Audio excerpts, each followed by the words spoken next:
started to tell me about this a little bit when you talked about the different groups of experiential educators, but how does does the program have like a working definition of experiential education? So yes, but that would be not, I can't answer what it is. Okay. Penny and Judy will be able to answer what that is. Okay. And how does the program try to like foster the professional identity of the participants? Okay, that's a great question. So there's kind of a push-pull about it because, you know, we want them to take the year and really, it's almost like it's like taking the year off in order to take, you know, a year on. Like, we want them to not think of themselves on one level as educators because we want them to step aside and let themselves be students and just really soak up as much as possible in terms of the learning. Then on another hand, we want to, I'm saying another as opposed to the other hand because there's like three hands. We want them to be able to like look at what they're learning and constantly be thinking how they would use it and constantly be, in an ideal world, constantly be observing their Pardes teachers and thinking, oh, this is a technique that I would want to use, or this is a pedagogy that I would never use, or it's, and keep lists of those things and like really just, you know, journal all the time and talk all the time about those things. And then the third hand is that we, you know, we understand that they are doers. You know, they're the kind of people who are not going to want to sit back and say, oh, you know, I can take a year off and I don't have to do any kind of facilitating. No, they are the people who are itching to do things. Yeah. So we want to promote that. We want them to we want to give them opportunities to practice, to facilitate, both because it's important for them to practice and also because they feel the lack of it. So, you know, we try, I'm hoping that this year is the first year that actually we feel like they're actually doing more of that and that we're putting sort of, we're putting in times in the year where they, you know, at the Tilim, they have the opportunity to teach something or to facilitate something. Like, it's not 100% like everybody gets to do 5 things. It's not like that, but the opportunities are given to them if they want them. Right. And other than the Tilim, like, what are those opportunities? So, like, on Tu B'Shvat now, you know,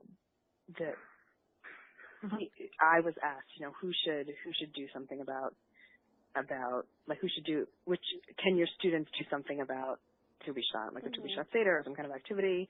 So, like, in this case, I actually asked certain TEP students to do it, but that would be the kind of thing, like things that go on at Pardes. If there's a facilitating of discussion groups after Hebron, let's say, the PEEP students might be chosen to do that kind of facilitation. So it's like it's more organized informally. Yes. Okay, I see. And then you talked about them like taking the year off. That was like your first hand, I think. So in that sense, like, how does the program try to cultivate their personal Jewish identity? I mean, everything that we do here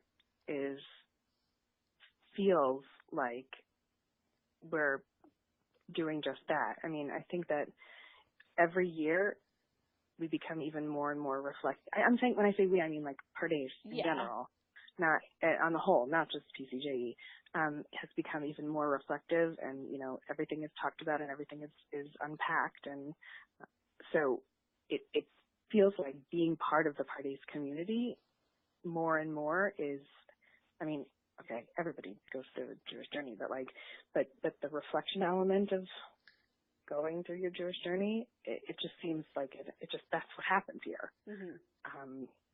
So I don't think that it's not that PCJE is doing that. It's them being in Pardes is doing that. Got it. I mean, we do have this journal thing, which I don't think it's ever really worked. I think that for the people who want to talk about things, they do. Of course, they talk to Penny all the time, and they have regular meetings with her. The idea of the journal was to talk about elements of your Jewish journey or talk about something that you saw and think about how you want to apply it, all that connecting the dots thing. So, we give them that opportunity to talk about their Jewish journey, but it's not so like, it's not done in a kavua kind of way, but it happens to people. Right. I mean, every day, constantly. Yeah. And what do you think are some of the more influential parts of the program? Influential in what sense? For the individuals who participate, what part is what the leaves most important to them, or what leaves the lasting impression? Strongest impression. Mhm.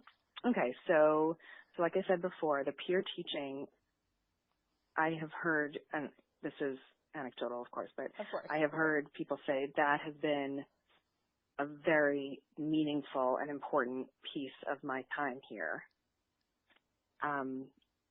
So the preparation for the peer teaching, the working with the mentor, I think definitely is an influential part of the program.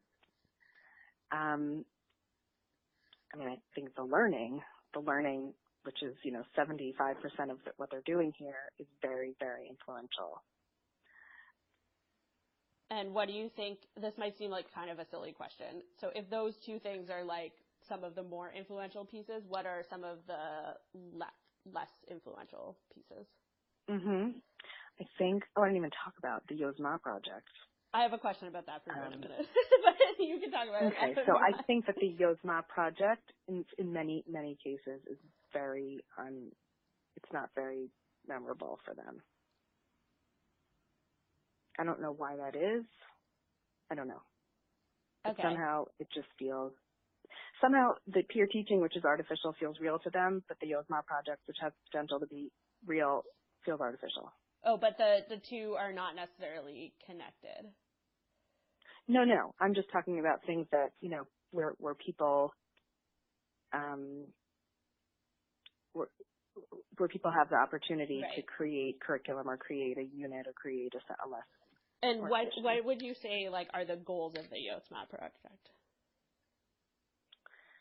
I think that I'm not a huge fan of it, so I'm just letting you know that. Okay.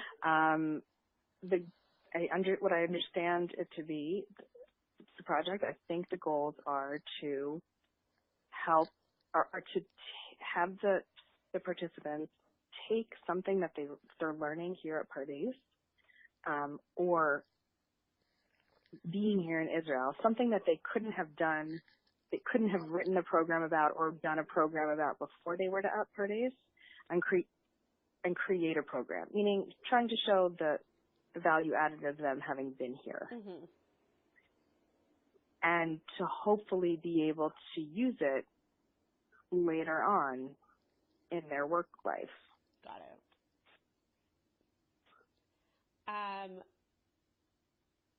This is just an idea that popped into my head, but I don't know if I should share it with you or not.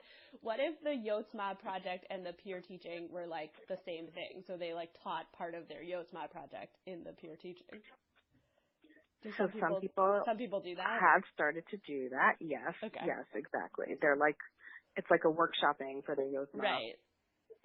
In a sense. A piece of it, yeah, absolutely. Okay. I think that there should be peer teaching. TAP has 2 peer teaching opportunities in the first semester. I want PEEP to have 2 as well. I want there to be as much peer teaching and workshopping as possible in anything that they do. So I don't know why. I hope that we'll change it and that they'll have 2 rounds at least. Right. how would you, like, from your observations, and I know that this is totally anecdotal, how would you describe the changes that